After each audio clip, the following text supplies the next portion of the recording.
מינוס חנוך, ואיזה פלוגה אני זו בעיה, כי הייתי במספר פלוגות. התחלתי בפלוגה א', ועברנו לפלוגה אחרת, ומשם היינו בגדוד 79, עברנו לגדוד 46, והרצף של דברים, אתה יודע איך זה, זה הכל תלוי במצב ובמקום, ובסוף היינו במחלקת כוננות על הרצועה, ששם היו 3 טנקים, ואמורה הייתה לשמור על הרצועה, ישבה בעזה, רק שכדי להזיז טנק היית צריך הוראה של הרמטכ"ל, וכמובן אף פעם לא באה. אז היינו מצטרפים לצנחנים, אתם זוכרים, בשנת מ-68 עד 71 בערך, היו המון דברים עם המחבלים בעזה, ואריק שרון שם היה עם יד חזקה. ומאוד היה מעניין פתאום להיות במשהו אחר, לעבוד איתם, מכיוון שאסור היה להזיז טנקים, מעבר לכל הפעילויות שלנו, ופתאום הצטרפנו לצנחנים, ישבנו מאחורנית, כאילו הם היו 2 מקדימה, אנחנו מאחור, ולכנסנו לדברים שבחיים לא היית, וזה היה הדבר היפה. לפי דעתי ניסו להמעיט אותה, כי קודם כל נהרגו המון, והייתה אווירה מאוד קשה במדינה.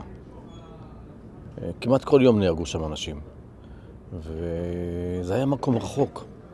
זה לא כמו שאתה בעזה, אז יש אזרחים ואתה רואה את הדברים האלה. זה היה מקום רחוק, בקצה המדבר, וכאן מאוד למה שנקרא להוריד את זה מהסדר היום. למרות שכמעט כל יום היית רואה מודעות של אנשים שנהרגו,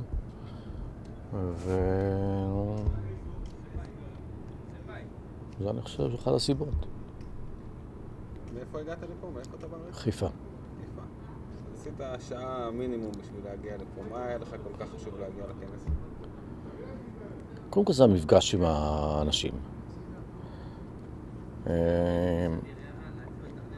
אתה יודע, לפעמים אני יושב עם היום נכדים, ילדים של, והם מספרים שהם לא יוצאים 13 יום, ואני מספר להם שלא יצאנו 13 שבועות.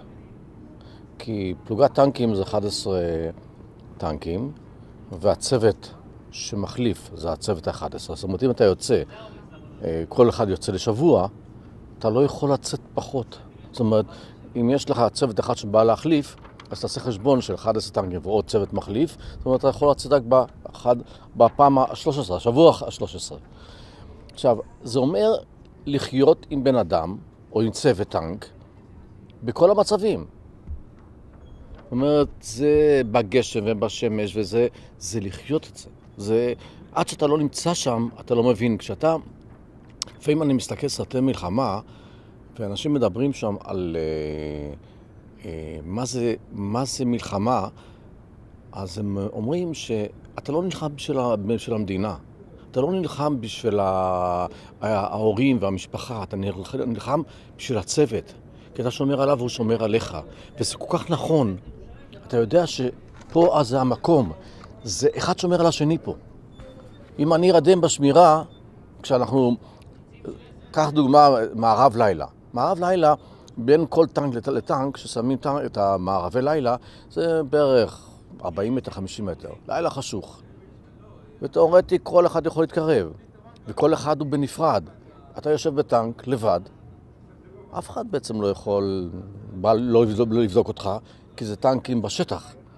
לא מ"פ או מישהו שאתה פוחד ממנו שהוא יבדוק, אבל אתה יודע שאתה חייב להיות ער, כי אם אתה נרדם ובא מישהו, אז הוא רוצח את כל הצוות. אז יש את מה שנקרא, את המחויבות הזו. אתם יודעים מה? זה גם יותר מזה. אני יכול לספר על סתם מצב שפעם אחת התעוררתי מאוחר, הייתי צריך לחזור לסיני. ידעתי שיש טיסה לרפידים, נגיד ב9 בבוקר. התעוררתי ב6-7 מאוחר, וזה לא המצב של היום. לקחתי מונית שעלתה המון כסף יחסית לחייל, ותקופה של שנת 68, 69. לקחתי מונית כדי להגיע, כי ידעתי שאם אני לא יורד במטוס, הבחור שמחכה הוא לא עולה על המטוס. זאת אומרת, הייתה מחויבות אחד לשני.